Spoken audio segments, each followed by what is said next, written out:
है ना। तो जैसे ही अकाउंटिंग स्टैंडर्ड हमारा कंप्लीट हो जाएगा, तो आपको 3 घंटे मुझे ओवरऑल लगेंगे, और रिवीजन भी मैडम कराएगी तो शायद 2 घंटे उनके लगेंगे। तो ऐसे मिला के आपको ये 5 घंटे इस अकाउंटिंग स्टैंडर्ड को देना है। 5 आवर्स में आपका ये ईपीएस वाला अकाउंटिंग स्टैंडर्ड फिनिश हो जाएगा। और फिर आपको 3 असाइनमेंट सबमिट करने पड़ेंगे, और अगर आपने तीनों असाइनमेंट को सबमिट कर दिया सक्सेसफुली, तो आपका 8 नंबर तो पक्का हो सकता है, 8 मार्क्स। ठीक है जी, चलिए। तो हम स्टार्ट करने जा रहे हैं अर्निंग पर शेयर। और लाइव क्लास में मैं एज यूजुअल बोलता हूं कि मैं स्लो चलता हूं। तो सबसे पहले सर हमें इस अकाउंटिंग स्टैंडर्ड को समझना है। तो ये अकाउंटिंग स्टैंडर्ड बात क्या करता है कि आप कैसे अर्निंग पर शेयर निकालें। तो अर्निंग पर शेयर निकालने के लिए आपको दो चीजों की रिक्वायरमेंट होती है। पहले कंपनी के प्रॉफिट की रिक्वायरमेंट होती है। प्रॉफिट कौन सा चाहिए होता है, ये बड़ी इंपॉर्टेंट है। तो यहां पर एक वर्ड यूज किया जा रहा है, अर्निंग अवेलेबल या attributable. Attributable to equity shareholder. यहां पर प्रॉफिट नहीं चाहिए होता हमें, यहां पर ये चाहिए होता earning attributable to equity shareholder चाहिए होता है। यही हम अपने शेयर होल्डर को प्रॉफिट्स डिस्ट्रीब्यूट करते हैं। तो पहला क्वेश्चन ये आता है कि सर ये प्रॉफिट और earning attributable to equity share में क्या डिफरेंस है। तो सबसे पहले हमें निकालना पड़ता है प्रॉफिट। उस प्रॉफिट में से हम लेस कर देते हैं टैक्सेशन, और एक और चीज लेस कर देते हैं, dividend to preference share. Dividend to preference. जब प्रॉफिट में से टैक्सेशन और dividend to preference share minus कर दिया जाता है, तो वो किस में बदल जाता है, earning attributable to equity shareholder. क्या आप सभी को ये बात समझ में आ गई सर, कि प्रॉफिट में से टैक्सेशन माइनस कर दो, dividend to preference share minus कर दो, तो ये बदल जाता है earning attributable to equity shareholder. अब आपने सिंपल भाषा में समझा दिया सर, इसमें तो ऐसा कुछ था ही नहीं समझने का। लेकिन अब एक चीज हमें जो सबसे डिटेल समझनी है वो यही है, डिविडेंड टू प्रेफरेंस शेयर। तो डिविडेंड टू प्रेफरेंस शेयर को समझने के लिए हमें प्रेफरेंस शेयर को समझना पड़ेगा। प्रेफरेंस शेयर होते हैं दो प्रकार के, क्यूमुलेटिव प्रेफरेंस शेयर और एक होते हैं नॉन क्यूमुलेटिव प्रेफरेंस शेयर। जी सर, समझ लेते हैं, क्यूमुलेटिव प्रेफरेंस शेयर और नॉन क्यूमुलेटिव प्रेफरेंस शेयर। अब ये दोनों क्या होते हैं सर, यह समझना बहुत इंपॉर्टेंट है हमारे लिए। तो क्यूमुलेटिव प्रेफरेंस शेयर का मतलब होता है कि अगर आपने कभी इनको डिविडेंड नहीं बांटा किसी पर्टिकुलर ईयर में, if dividend is not distributed, तो वो क्यूमुलेटिव हो जाता है। क्या हो जाता है वो, फिर आपको फ्यूचर में डिस्ट्रीब्यूट करना पड़ता है। बात समझ में आ गई, फ्यूचर डिस्ट्रीब्यूशन इज रिक्वायर्ड।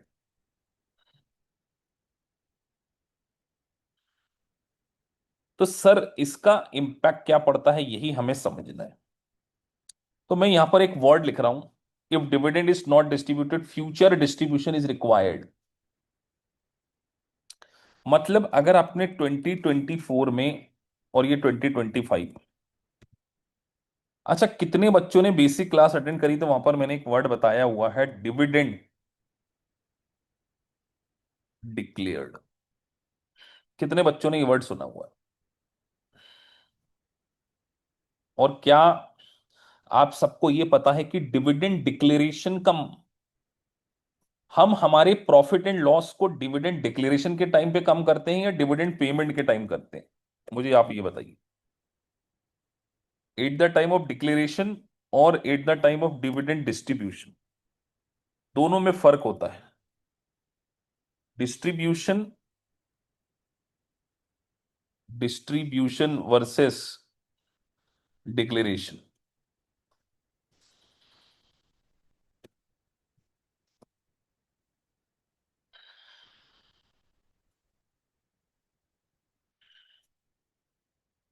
तो सर हम डिक्लेरेशन के टाइम नहीं कम करते, ओ सॉरी डिस्ट्रीब्यूशन के नहीं, हमारे प्रॉफिट को डिक्लेरेशन के टाइम कम कर देते हैं। बात समझ में आ जाती है आपको, कितने लोगों को यहां तक बात समझ में आ गई। कि सर डिक्लेरेशन, मतलब सर डिक्लेरेशन का मतलब समझिए। डिक्लेरेशन का मतलब ये होता है कि जो बोर्ड ऑफ डायरेक्टर होता है, बोर्ड ऑफ डायरेक्टर, वो क्या करते हैं, एक बोर्ड ऑफ डायरेक्टर की मीटिंग, बीओडी की मीटिंग होती है। बात समझ में आती है? तो इस बोर्ड ऑफ डायरेक्टर की मीटिंग में वो क्या करते हैं, डिविडेंड को अनाउंस कर देते हैं।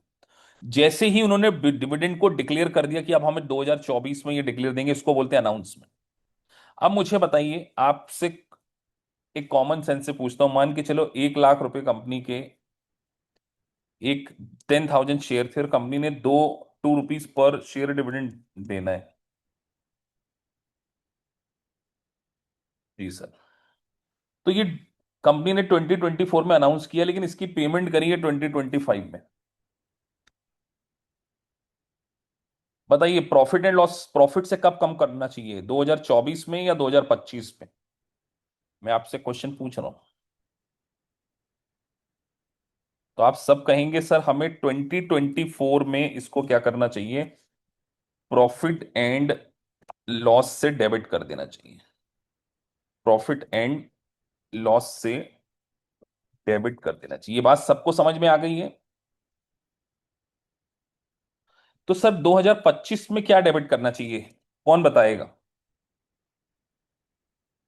2025 में क्या करना चाहिए? आप बेसिक क्लासेस पूरी पढ़कर मॉक टेस्ट दे चुके हैं। जल्दी बताइए, 2025 में क्या डेबिट करेंगे?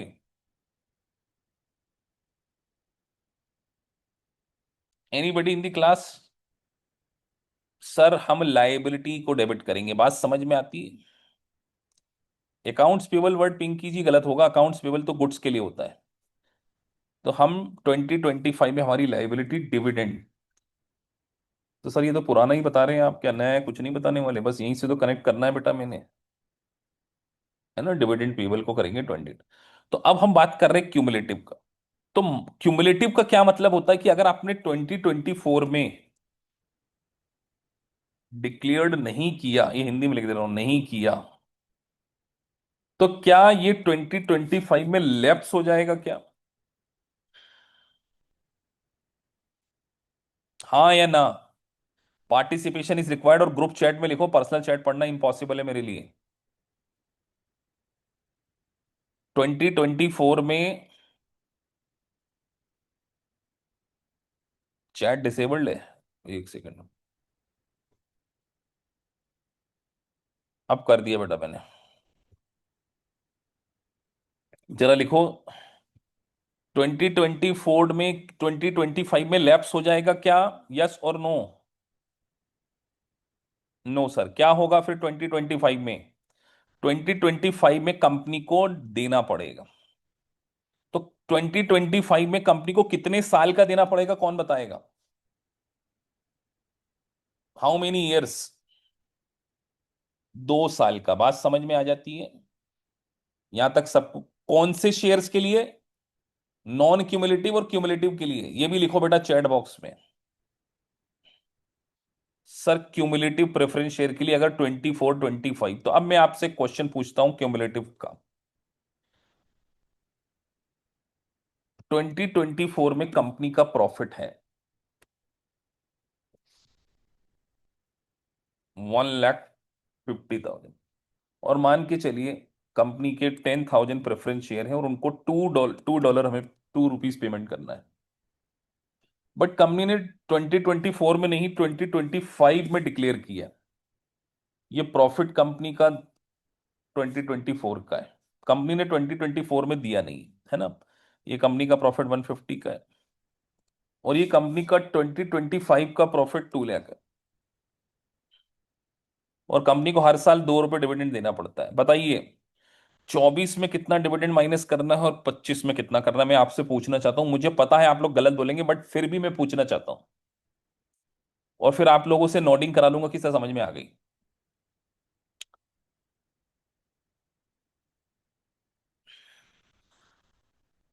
आपको कुछ नहीं करना है, प्रॉफिट अवेलेबल दोनों साल का बताना है। 24 का भी बताना है, 2025 का बताना है। बस इतना कर दो। मैं चाहता हूं कि आप एक बार गलत कर दो ताकि मैं आपको सही करवा दूं। अरे मैंने पूछा प्रॉफिट।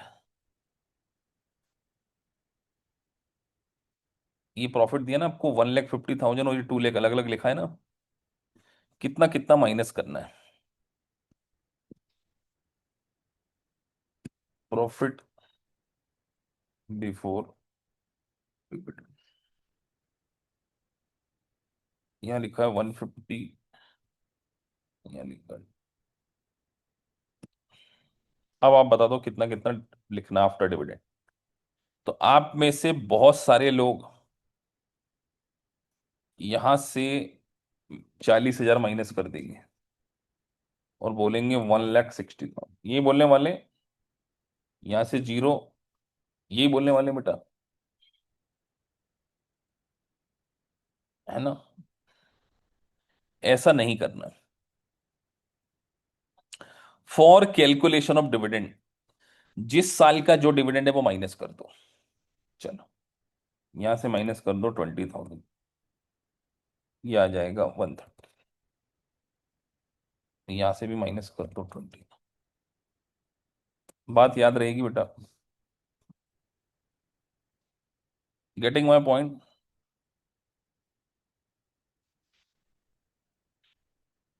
क्या सबको ये बात समझ में आ गई?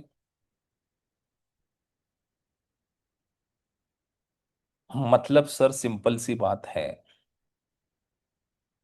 कि अगर क्यूमुलेटिव प्रेफरेंस शेयर है तो हमें हर कंडीशन में प्रॉफिट में से डिविडेंड को माइनस करना है, चाहे डिक्लेयर हो या नहीं हो। क्यों? क्योंकि ये डिविडेंड फ्यूचर में देंगे। फ्यूचर में दे किस साल कर रहे हैं? आप मुझे बताओ। आप एज ए शेयर होल्डर, ये जो 20,000 है, दे भले 25 में रहे, लेकिन ये है तो 24 का ना। तो शेयर होल्डर को तो ये 1.5 में से 20 ही प्रॉफिट मिलने वाला है। भले ही आज 1.5 का हो जाए, लेकिन फ्यूचर में तो इक्विटी शेयर होल्डर को 130 ही मिलेगा। मेरी बात समझ में आती है कि नहीं आती है? गुजराती पंजाबी में तो नहीं बोल रहा ना बेटा मैं कहना क्या चाह रहे हो सर हमसे? अरे बेटा, हम तो सिर्फ आपसे यही कहना चाह रहे हैं कि अगर क्यूमुलेटिव प्रेफरेंस शेयर है तो हमें माइनस करना है सर, चाहे डिक्लेयर हो या ना हो। बात समझ में आती है? और उसी ईयर का माइनस करना है, बस इतना ध्यान रख पाएंगे नहीं रख पाएंगे आप लोग? हाँ या ना लिख दो बेटा। और सर अगर ये नॉन क्यूमुलेटिव लिखा होता, नॉन क्यूमुलेटिव प्रेफरेंस, तो इसका क्या मतलब कि अगर 24 में डिक्लेयर नहीं किया तो क्या 25 में करना पड़ेगा? नहीं करना पड़ेगा, लैप्स हो जाएगा। तो सर कंपनी ने तो 2025 में केवल कितना माइनस करना है? अगर उसने 25 में 20 दिया तो यहां से तो आ जाएगा, लेकिन यहां से माइनस नहीं होगा, यहां तो 150। तो नॉन क्यूमुलेटिव में कब माइनस करना है? Only when declare. और इफ नॉट डिक्लेयर, फ्यूचर में डिक्लेयर करना है क्या? नहीं सर, लैप्स हो जाए। बात समझ में आ जाती है? यहां तक अगर आपको समझ में आ गया तो कुछ खास बात आपको समझ में आ चुकी है। अब जरा चैट बॉक्स में लिख दो, earning available for distribution share का क्या मतलब आप लोग समझेंगे। एक लाइन लिखो बेटा। कोई जल्दबाजी नहीं, नाइट का टाइम इसलिए चूज किया है, 2 5 10 मिनट लेट भी हो जाएंगे, कोई फर्क अपने को नहीं पड़ जाएगा।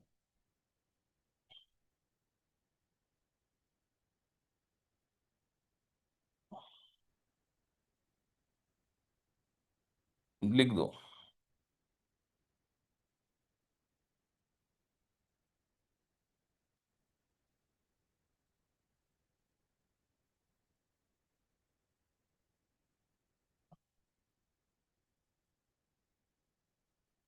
सर सीधी बात आप ये कहना चाहते हैं, प्रॉफिट लेस टैक्स, लेस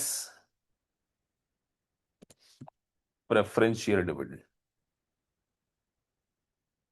ये बात हमको याद रखनी सिर्फ। कोई नोट्स वोट्स पढ़ने की इस पे जरूरत नहीं पड़ेगी। इस पॉइंट के ऊपर आपको कुछ भी बकवास लिखा हो, आपको ये याद याद रखना है। कितनी ही टेक्निकल लैंग्वेज आपको लिखी है, जो मैंने आपको अभी 15 20 मिनट में समझाया वो बहुत इंपॉर्टेंट है। और अगर आपने इसको याद रख लिया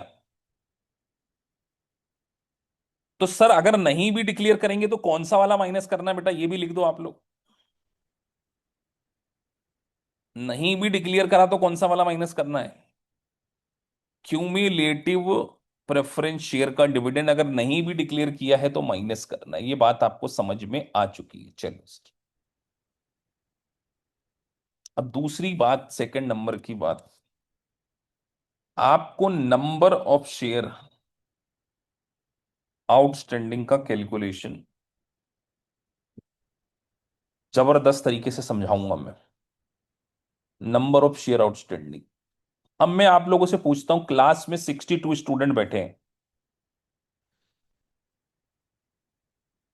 अगर ये 62 स्टूडेंट बैठे हैं ना, तो हम अभी राउंड फिगर के लिए 60 शेयर होल्डर मान लेते हैं,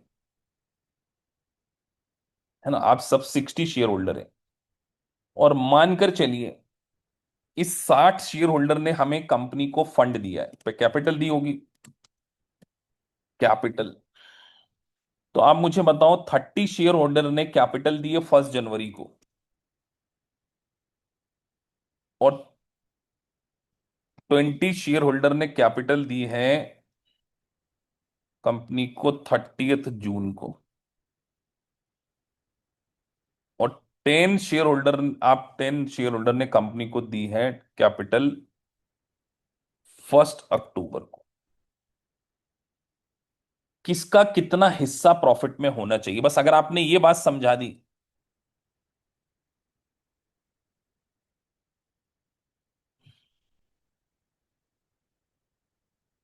अभी कॉम्प्रिहेंसिव इनकम कंसेप्ट अलग है, अभी हम ईपीएस वाला चैप्टर पढ़ रहे हैं, यहाँ पे प्रॉफिट की बात हो रही है।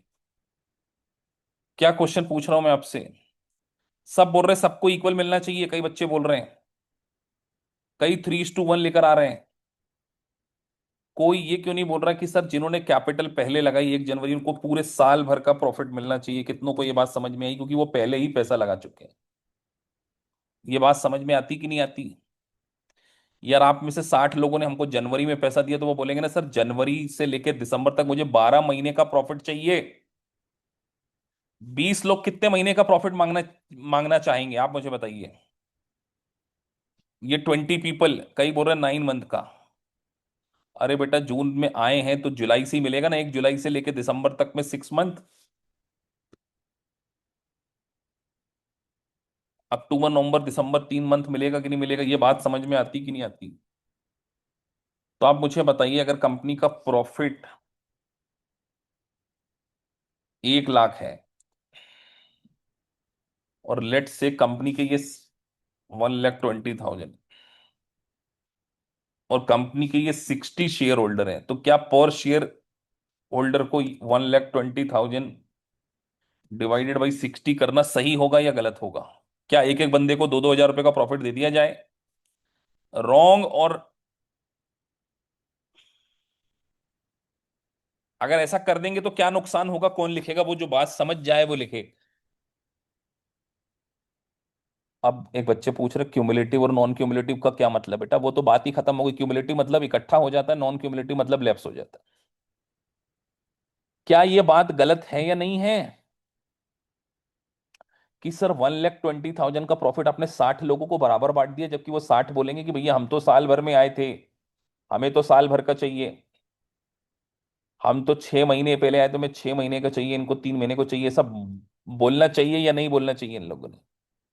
तो इसके लिए हम इनको टाइम का वेट दे सकते हैं। वही हमने सीखना है, इसी को हम बोलते हैं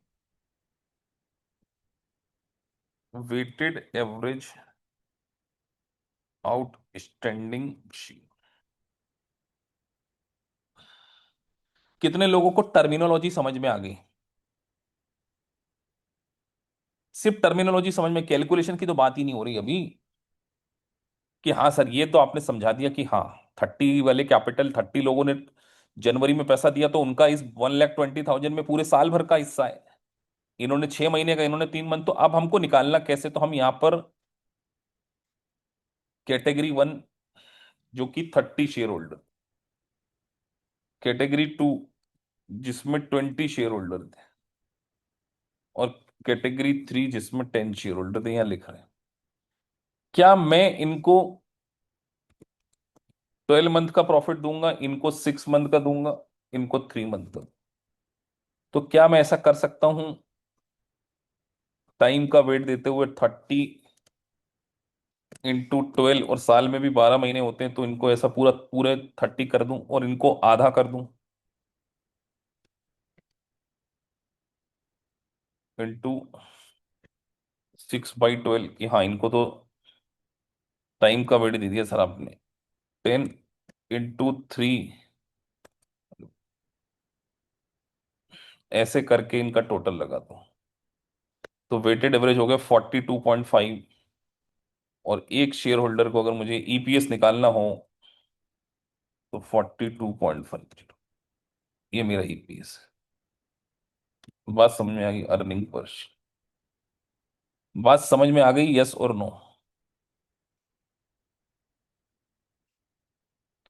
समय का वेट दे दिया मैंने, कुछ नहीं किया। ये 12 मंथ है, तो इसको हमने क्या करा सर, आपने थर्ट करा कैसे ये? तो मैं एक दूसरा तरीका भी बता रहा हूं, आपने कुछ नहीं करना है, सिर्फ जितने जितने महीने जो थे उसको आउटस्टैंडिंग से मल्टीप्लाई कर देना। 30 इंटू 12 से कर दो, 20 इंटू 6 से कर दो, 10 इंटू 3 से कर दो, और सबका एंड में लगा दो टोटल, और उसको एंड में 12 से डिवाइड कर दो। निकाल लेंगे अपने से।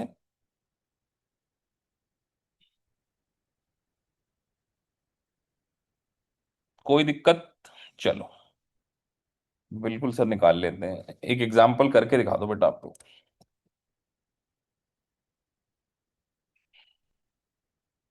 1 जनवरी को किसी ने शेयर खरीदे थे, वो थे 50,000, 5,000। 31 मार्च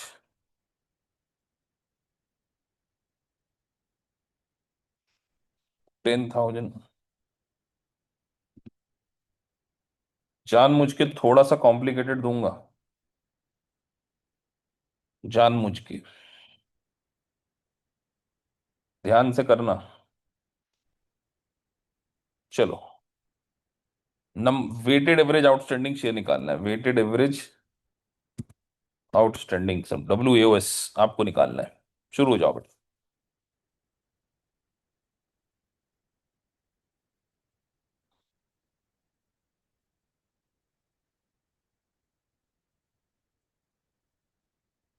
कैलकुलेटर नेक्स्ट क्लास में लेके बैठना है।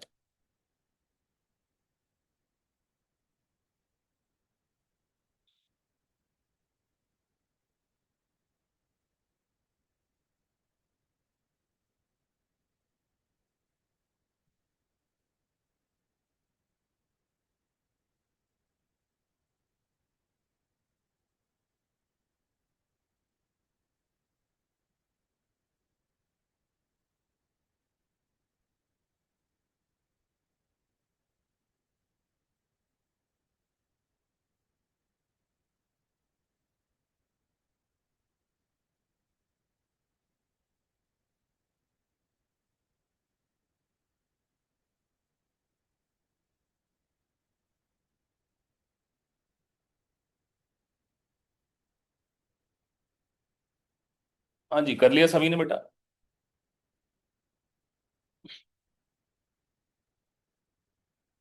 22,500, 22,500।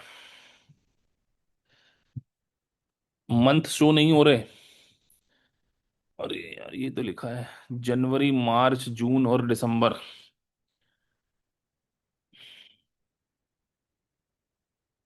35,000।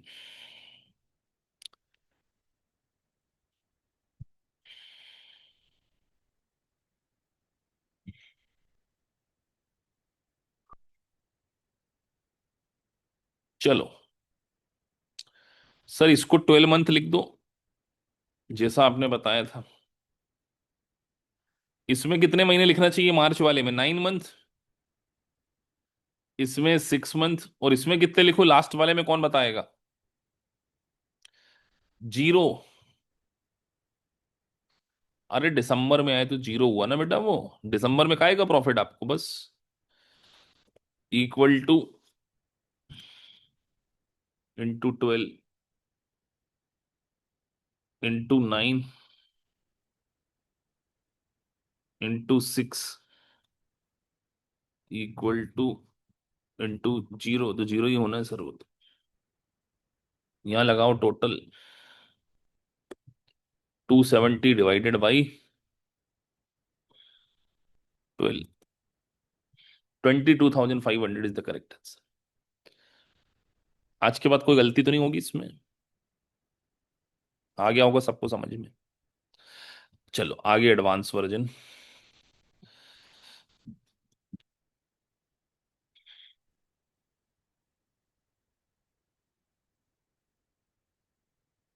अब मानकर चलो इसमें से कुछ शेयर होल्डर चले जाएं। मुझे बताओ 30 जून को चले जाएं, मतलब अब वो शेयर होल्डर नहीं रहे कंपनी के, वो कब हो सकता है? ऐसी कौन सी सिचुएशन होती है कि जिसमें वो अब कंपनी के शेयर होल्डर रहे ही ना? कौन बताएगा?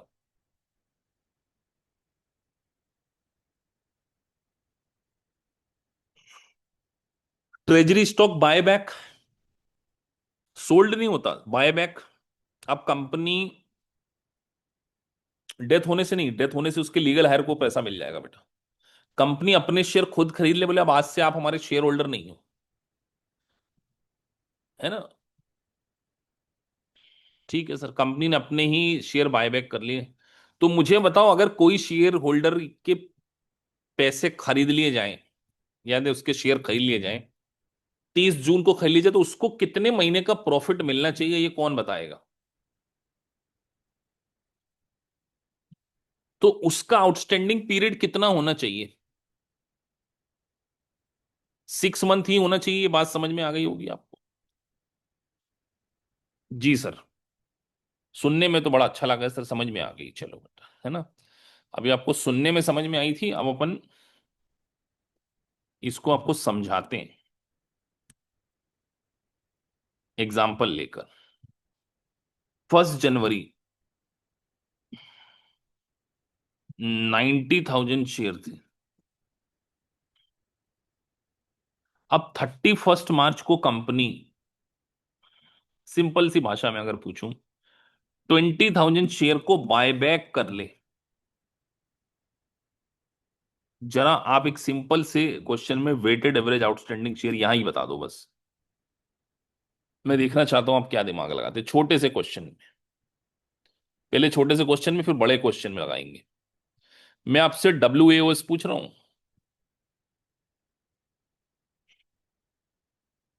मंथ लिखने की गलती ना करें।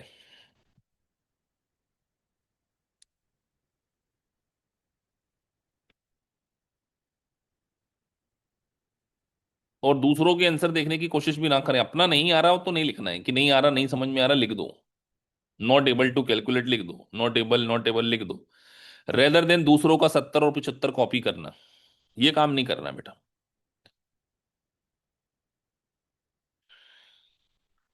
सर आपने सिखाया जो नहीं रहे, मतलब हम ये कह सकते हैं कि सर इसकी दो कैटेगरी, 70,000 शेयर होल्डर तो पूरे साल भर रहे, ये कहना चाहिए सर। ये कहना चाहिए कि नहीं कहना चाहिए? क्योंकि 20,000 से बायबैक किया है, तो 20,000 कितने महीने तक रहे कौन बताएगा? वो तो सर 3 महीने रहे। तो अगर हम पूरा कैलकुलेशन कर दें, तो 70 को 12 से डिवाइड करें और फिर 12 से मल्टीप्लाई करें, वो तो पूरा ही आ जाएगा। इसको मल्टीप्लाई, दिस मल्टीप्लाई 3/12 कर दें sir, 75,000 is the correct answer. बात समझ में आ गई होगी आप? डन। चलो आगे बढ़ते हैं। Another advance version. अब हम सब कुछ डालेंगे। 1 जनवरी अपने पास 90,000 शेयर थे। 1 जनवरी, 31 मार्च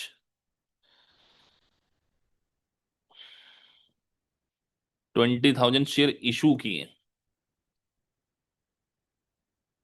30 जून को 10,000 बाय बैक की,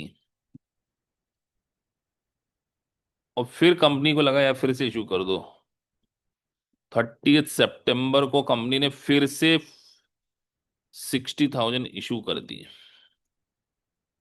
चलो बेटा, WAOS बता दो। ये आपने बता दिया तो मेरे को नींद बहुत अच्छी आएगी आज रात को,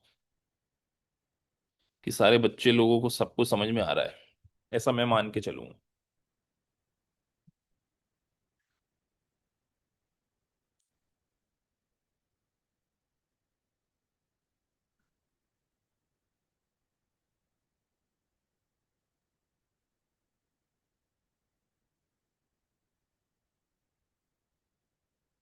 शुरू हो जाओ कैलकुलेटर लेके, बहुत ही आसान काम है। 1 मिनट बाद में आंसर दे दूंगा।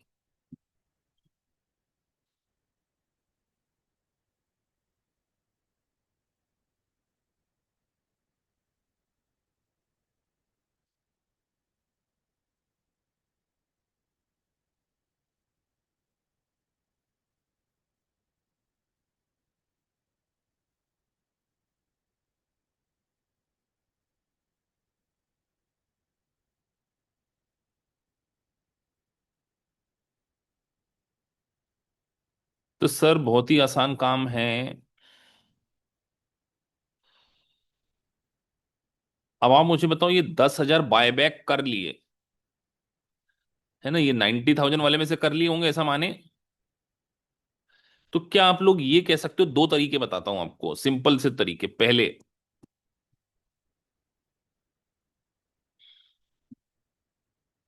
1 जनवरी को अपने पास 90,000 शेयर थे, कितने महीने तक 90 ही रहे ये मुझे बताना हो तो कौन बताएगा। कितने महीने तक 90 ही रहे। कई बोल रहे 6, लेकिन कोई 3 महीने नहीं बोल रहा। 3 महीने तक 90 ही रहे ना बेटा। ये 3 लिख दिया आपने, मंथ।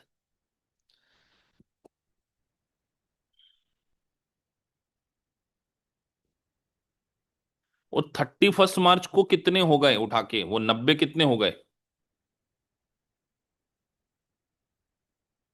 110 हो गए। अब ये 1/10 जो है और कितने महीने तक रहे। अगेन ये भी 3 महीने तक ही रहे सर। क्यों? क्योंकि जून में फिर चेंज आ गया सर। जून 30 को 10,000 बायबैक हो गए, तो इसको 1 लाख कर सकते हैं। बायबैक मतलब माइनस। अब ये एज इट इज कितने महीने तक रहे।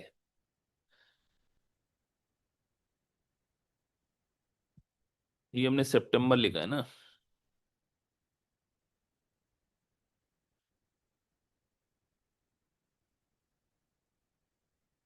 जून से सितंबर, 30 जून से सितंबर। सर जून से सितंबर कैसे काउंट करते हैं सर? पहले ये 30 जून को बायबैक हो गए थे ना। जी सर। तो सितंबर तक, जून तो चला गया, जुलाई अगस्त सितंबर, अगेन 3 महीने। अब मुझे बताओ 30 सितंबर को कितने हो गए। सर ये 60 और इशू कर दिए तो 1,60,000 हो गए। और ईयर एंड में भी सितंबर के बाद अक्टूबर नवंबर दिसंबर, अगेन 3 महीने। बस सबको मल्टीप्लाई कर दो सर।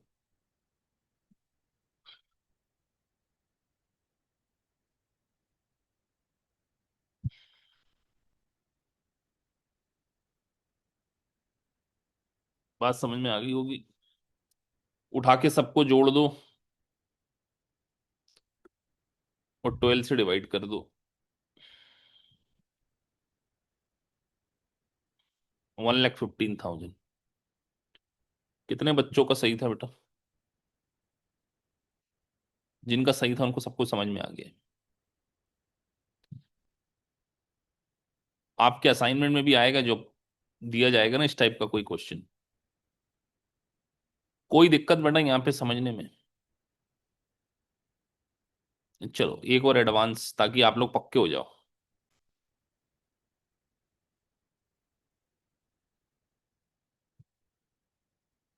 1 जनवरी इशू किए हमने 31 हमने फिर से इशू किए 20 या 30 लिख लेते हैं, 30 जून को हमने बाय बैक कर लिया, सिर्फ बाय लिख दे रहा हूं, 15,000। फिर हमने 1 अक्टूबर को इशू कर दिए 30,000। फिर हमने 1 नवंबर को बाय बैक कर लिए 15,000। चलो, अगर आपने अब सब बता दिया तो आपको सब आ गया।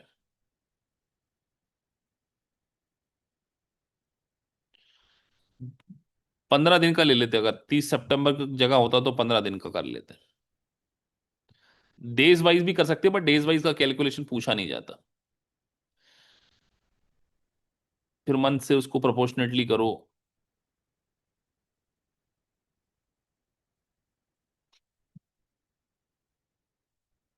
ये निकाल लिया तो आपको सब आ गया बेटा, फिर कुछ चिंता की बात ही नहीं है। वेटेड एवरेज आउटस्टैंडिंग शेयर आपने आज निकालना सीख लिया, ये मान लूंगा, पहले वाले आसान वाले में।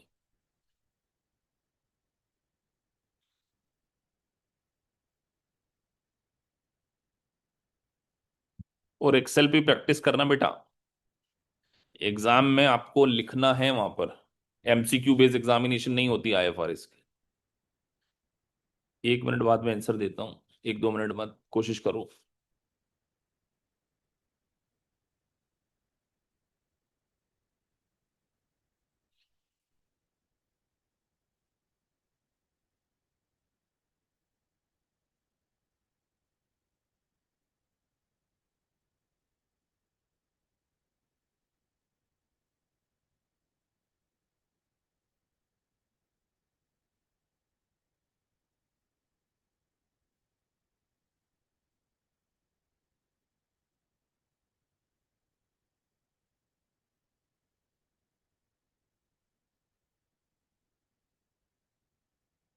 चलो बेटा, पहला चेंज कितने महीने बाद आया, कौन बताएगा?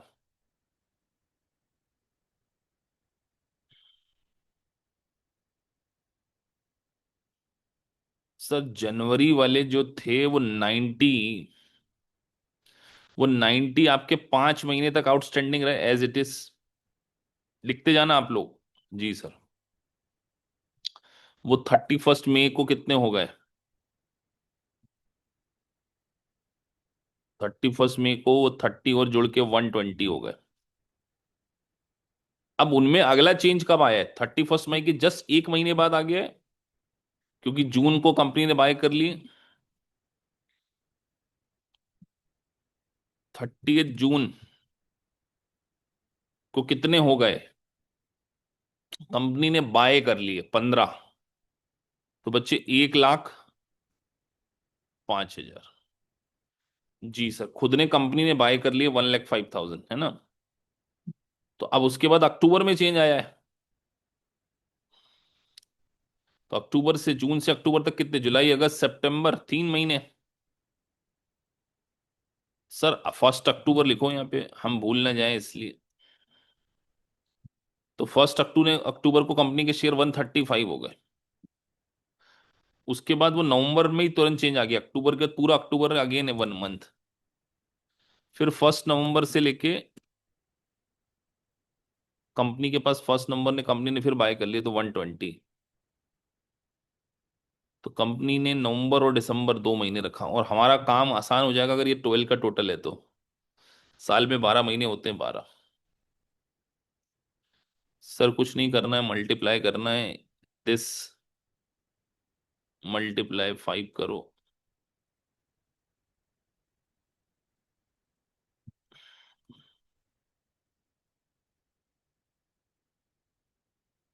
है ना, मैंने फॉर्मूला लगा के कॉपी कर लिया है डायरेक्ट। ठीक है, तो आप मत बोलना कि सर ये क्या कर रहे हो, डायरेक्ट कैसे हो गया ना, ये 120 मल्टीप्लाई, मैं मल्टीप्लाई कर रहा हूँ बस। एक्सेल में आपको फॉर्मूला नहीं दिख रहा होगा, मैं डायरेक्ट कर रहा हूँ।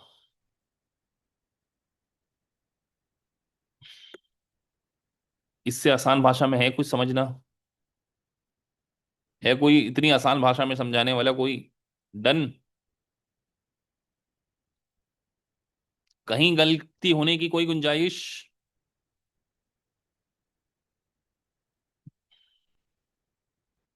आपको पता है हमने 10 से 5% ईपीएस सीख लिया कैलकुलेट करना। 5-10% तो आपको ईपीएस कैलकुलेशन करना आ गया।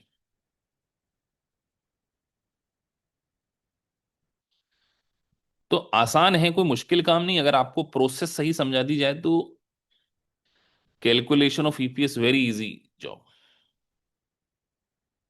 चलिए आगे बढ़े। अब सर एक कॉन्सेप्ट और समझा दीजिए,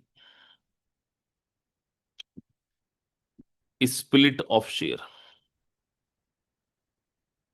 ये क्या होता है सर?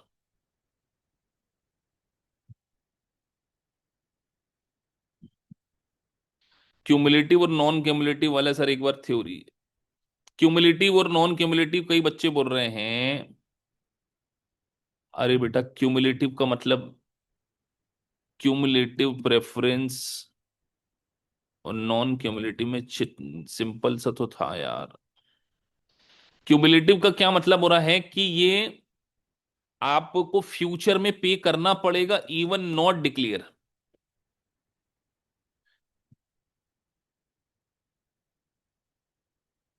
फ्यूचर में देना पड़ेगा। तो इसीलिए हमने एक सिंपल सा रूल बना दिया, और ये फ्यूचर में नहीं दिया तो लैप्स हो जाता है। तो हमने बोला नहीं भी डिक्लेयर किया तो भी क्या करना है बेटा? हाँ ईपीएस है ये। आईएस 3 नहीं है, लेकिन इसका नंबर IS 33 है। सीक्वेंस में नहीं चल रहा आईपीएस। ऐसा नहीं चलेगा कि 1 2 3 4। हाँ जी। बात समझ में आ गई? डिक्लेयर नहीं भी किया तो भी माइनस करना पड़ता है। चलिए। और नॉन प्रेफरेंस तो ओनली डिक्लेयर पर ही माइनस करना पड़ता है, अगर डिक्लेयर नहीं किया तो क्या हो जाएगा? लैप्स। अब हम बढ़ रहे हैं स्प्लिट ऑफ शेयर। अब पहला क्वेश्चन आप लोगों ने मेरा बेसिक क्लास पढ़ी हुई है। आपको चैट बॉक्स में लिखना है स्प्लिट ऑफ शेयर के कारण, स्प्लिट ऑफ शेयर के कारण ईपीएस विल इंक्रीज और डिक्रीज, बस ये लिख दो बेटा।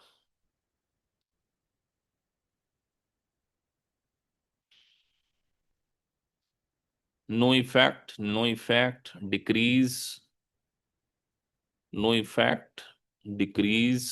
लिखते चलो, मैं तो पढ़ रहा हूं सबकी चैटें। अरे बेटा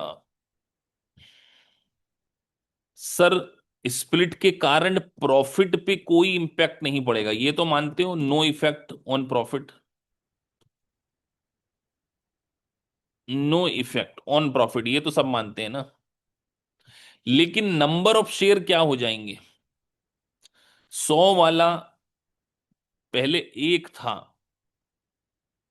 अब अगर उसको 10-10 में तोड़ दिया तो क्या हो जाएगा सर? 10-10 वाले 10 हो जाएंगे। तो इसका मतलब सर डिक्रीज होगा। बात समझ में आती है? नंबर ऑफ शेयर बढ़ेंगे लेकिन, नंबर ऑफ शेयर बढ़ेंगे लेकिन अल्टीमेटली प्रॉफिट पे कोई इंपैक्ट नहीं पड़ेगा, तो इसलिए ईपीएस क्या हो जाएगा?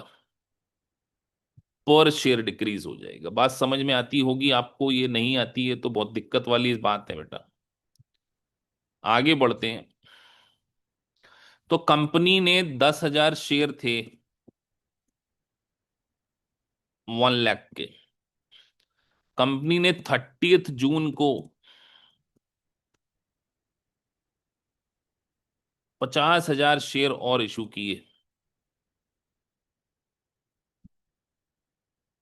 लेकिन कंपनी ने 31 अक्टूबर को डिसीजन ले लिया कि ये जो शेयर हैं ये 100 के है ना, तो हम इसको 50-50 में बदल देना चाहते हैं। ऐसा मान के चलो कंपनी के पास पहले 10,000 शेयर थे, कंपनी ने 50,000 शेयर और इशू किए। ये 10,000 शेयर कब थे? जनवरी में थे अपने पास, है ना। कंपनी ने 30 जून को 50,000 शेयर और की ये, लेकिन कंपनी ने 31 को लिया कि हम इसको 1:1 में स्प्लिट करते हैं।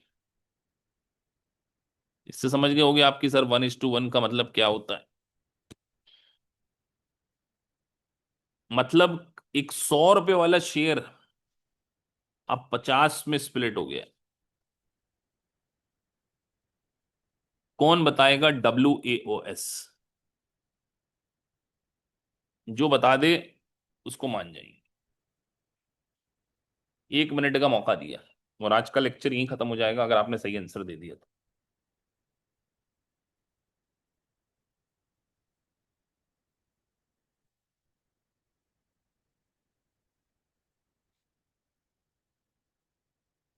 EPS तो डिक्रीज इंक्रीज होगा, ये मुझे भी पता है। मैं आपसे WAS पूछ रहा हूँ।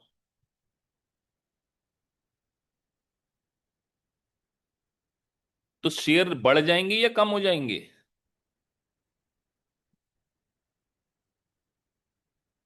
सर शेयर तो बढ़ना है।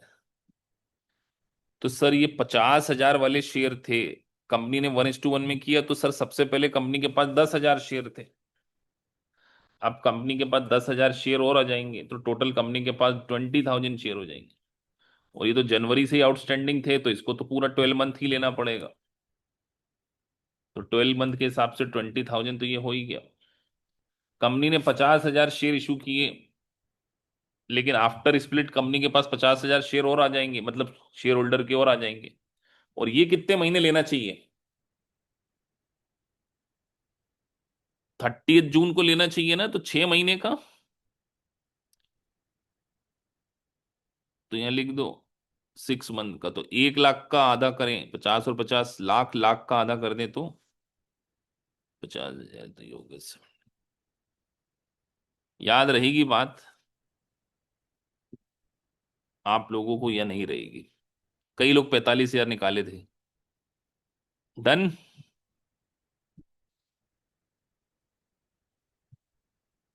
सर ये 20 कैसे आ गया? अरे 10 के 50 डबल दे दिए, सॉरी 50-50 वाले में जोड़े नहीं है। कई लोगों को 20 निकालते नहीं आया। तो यहाँ तो बेटा फिर 1 लाख हो जाएगा ना, 50,000 क्यों होगा? सॉरी। अरे स्प्लिट अक्टूबर में उसको समझाते, फिर से समझाते। पहले तो मुझे बताओ नंबर ऑफ शेयर कितने हो जाएंगे, एक कॉलम और घुसेड़ते हैं। कंफ्यूजन हो गया बच्चों को, चक्कर मेरा भी गलत हो गया। टोटल टोटल का कॉलम और डाल दो। अरे पहले 100 का शेयर था, 50-50 में स्प्लिट हो गया है। तो स्प्लिट करने के बाद नंबर ऑफ शेयर कितने हो जाएंगे, ये कैसे निकालें सर? सर बहुत ही आसान है। पहले 10,000 शेयर थे, एक शेयर की कीमत 100 थी, इतनी कैपिटल थी। अब एक शेयर की कीमत 50 हो गई, तो ये 20,000 शेयर हो गए। तो मैंने 20,000 यहाँ लिख दिया, डबल कर दिया ना। यहाँ 50,000 था, इसको भी करके दिखा दो सर ये 1 लाख कैसे आया। ये 50,000 100 वाले थे, तो ये इतना था। अब इसको क्या कर दो, 50 से डिवाइड कर दो, तो 1 लाख। ठीक है, हाँ सही लिखा है मैंने। तो 20 का पूरा और 1 लाख का 6 महीने 50, सही तो है। 70,000। अब क्वेश्चन ये आता है कि सर हमने तो स्प्लिट अक्टूबर से किया, ये क्वेश्चन आता है। लेकिन सर आप तो बिगिनिंग से क्यों लेते हो? अकाउंटिंग स्टैंडर्ड ये बोलता है कि split of share the day from the share is outstanding, वहीं से कंसिडर किया जाएगा।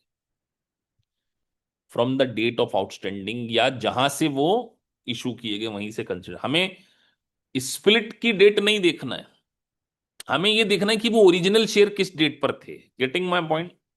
याद रहेगी ये बात। नोट्स में कहीं देखने को नहीं मिलेगी तो भी मत बोलना, क्योंकि कई चीजें नोट्स में नहीं होंगी, सीधे एक्सेल पे समझा दी जा रही हैं। कितने लोगों को आज का पूरा लेक्चर समझ में आ गया बेटा? Very technical lecture. Accounting standard क्या बोलता है कि weighted average will be consider from the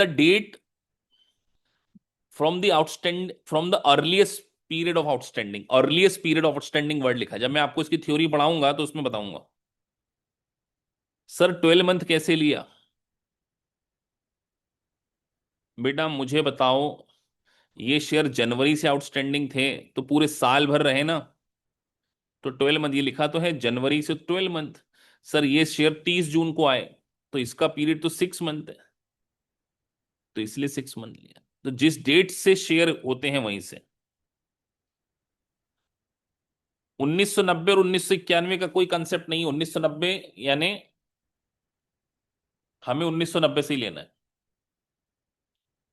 is it clear to all of you? One more question, आपको सब मिलेगा इसके ऊपर असाइनमेंट बेटा। आज मैंने आपको स्प्लिट ऑफ शेयर समझा दिया है, मैंने आपको आउटस्टैंडिंग शेयर समझा दिया है, मैंने आपको प्रेफरेंस शेयर समझा दिया है, और बहुत सारा बायबैक समझा दिया। अगला लेक्चर तक इसको रिवीजन करके रखना। कल का डे आपके लिए रिवीजन के लिए, परसों हमारी संडे क्लास है, परसों का लेक्चर और भी बहुत टेक्निकल होगा, और अगली फ्राइडे खत्म हो जाएगा ये चैप्टर। छोटा सा ही है, ज्यादा नहीं है। और फिर थ्योरी आपको पढ़ना है। उर्मिला जी आपका प्रेजेंटेशन डेफिनेटली चेक किया, बढ़िया था आपका प्रेजेंटेशन। मैंने जितने भी प्रेजेंटेशन भेजे सबको चेक किया है। जिनको इंडोनेशिया जाना है वो हमारी टीम से एक बार बात कर लें, आपका करवा देंगे। अपना रिज्यूमे शेयर कर देना अपने काउंसिल। हाँ, ये अकाउंटिंग स्टैंडर्ड में आपको बहुत मजा आएगा बेटा आगे भी, और ये एग्जाम में आएगा ही आएगा, तो इस अकाउंटिंग स्टैंडर्ड को बहुत सीरियसली पढ़ना है। ठीक है, चलिए फिर किसी दिन बात करते हैं बेटा, कहाँ किसको जाना है उसमें। हाँ, IMCA शम्मी वाले पर ही मेल करना है, मेरा एक ही email ID, उस पर आप कर देना बेटा मेल। गुड नाइट बेटा।